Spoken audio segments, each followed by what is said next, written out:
দর্শক, বাণিজ্য ঘাটতি নিয়ে বিস্তারিত আলোচনায় আমাদের সঙ্গে যুক্ত হচ্ছেন জগন্নাথ বিশ্ববিদ্যালয়ের অর্থনীতি বিভাগের অধ্যাপক ডক্টর আইনুল ইসলাম।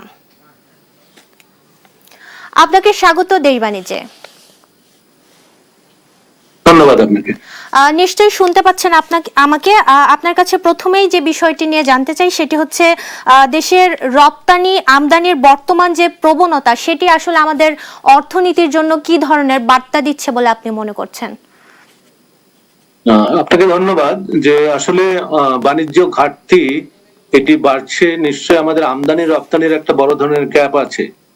সেক্ষেত্রে আমরা আমাদের উৎপাদন যদি বৃদ্ধি করা হয় এবং বিশেষ করে আমাদের রপ্তানি যদি বাড়ানো যায় তাহলে এই ঘাটতি হয়তো আমাদের কমে আসবে। কিন্তু সারা বিশ্বে বৈশ্বিক যে অবস্থা তাতে করে বিভিন্ন দেশেরও তাদের যে সামগ্রিক চাহিদা বলে সেটা তারা কমিয়েছে অর্থনৈতিক এই সংকোচনের ফলে। তা সুতরাং সেসব কারণে কিন্তু আমাদের এদেশের এই বাণিজ্য ঘাটতি আস্তে আস্তে বাড়ছে এবং বাণিজ্য ঘাটতি বাড়া কোনোভাবেই কিন্তু এটি শুভ লক্ষণ না। এখন বাণিজ্য ঘাটতি কমাতে সরকারের কাছে আসলে বর্তমান চ্যালেঞ্জগুলো কি কি আছে আপনি কি মনে করছেন? যেটা আমি মনে করি বর্তমান চ্যালেঞ্জ হচ্ছে আমাদের উৎপাদন বাড়াতে হবে এবং যেসব দেশে আমরা থেকে আমদানি করি সেই আমদানির যে খরচটা যদি আমাদের কম খরচে আমরা আমদানি করতে পারি, কম পয়সা, এটি মোটামুটি ভাবে একটি সার্বিক বিবেচনায় কম্পারেটিভ স্টাডি যে কম্পারেটিভ অ্যাডভান্টেজ যে একটা থিওরি আছে সেই থিওরি পুরোপুরি ভাবে ব্যবহার করে আমরা যদি আমদানি ব্যয়টা কমাতে পারি আর রপ্তানি যদি বাড়াতে পারি তাহলে আমাদের এই বাণিজ্য ঘাটতিটা আমাদের কমে আসবে। আর্থিক হিসাবের যে উদ্ধৃত সেটি কি বৈদেশিক মুদ্রার রিজার্ভকে আরো শক্তিশালী করবে কিনা, আপনার কি মত এ বিষয়ে?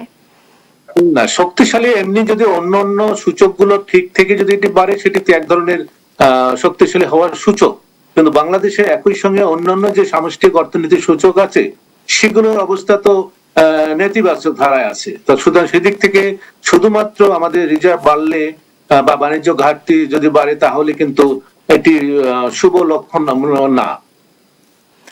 এই যে বাণিজ্য ঘাটতি এটি যদি দীর্ঘ মেয়াদে বাড়তে থাকে তাহলে আসলে আমাদের অর্থনীতির জন্য কি ধরনের ঝুঁকি তৈরি করতে পারে বলে আপনি মনে করছেন?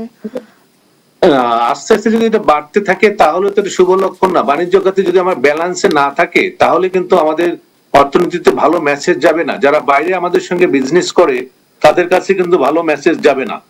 সেই কারণে আমার মনে হয় যে আমাদের যে অর্থনৈতিক বর্তমান যে অবস্থা সেখানে আমাদের এই আমদানি এবং রপ্তানি দুটো খাতে যাতে আমাদের সামনে এগিয়ে যায় তাহলে আমরা আমাদের যে বৈদেশিক যে আমাদের রিজার্ভটা আছে রিজার্ভ শক্তিশালী থাকবে এবং বাংলাদেশের জন্য মানে শুভ মানে ইতিবাচক ধারায় বাংলাদেশ চলে আসবে। বাণিজ্য ঘাটতি কমাতে আমাদের কি কি ধরনের পদক্ষেপ নেওয়া উচিত চলতি অর্থ বছরে, আপনি কি বলবেন এ বিষয়ে?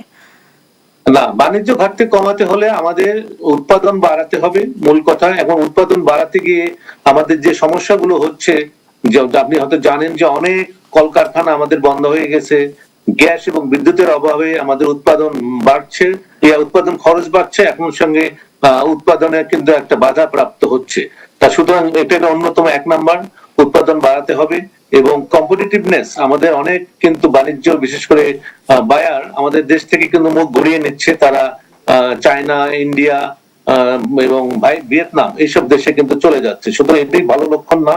সুতরাং আমাদের রাজনৈতিক স্থিতিশীলতা, তারপরে হচ্ছে আমাদের যে শাসন ব্যবস্থা, একই সঙ্গে বিদ্যুৎ এবং গ্যাসের নিরবচ্ছিন্ন যদি সরবরাহ নিশ্চিত করতে পারে তাহলে আমাদের সামনে আমাদের এই বাণিজ্য ঘাটতিটা কমে যাবে।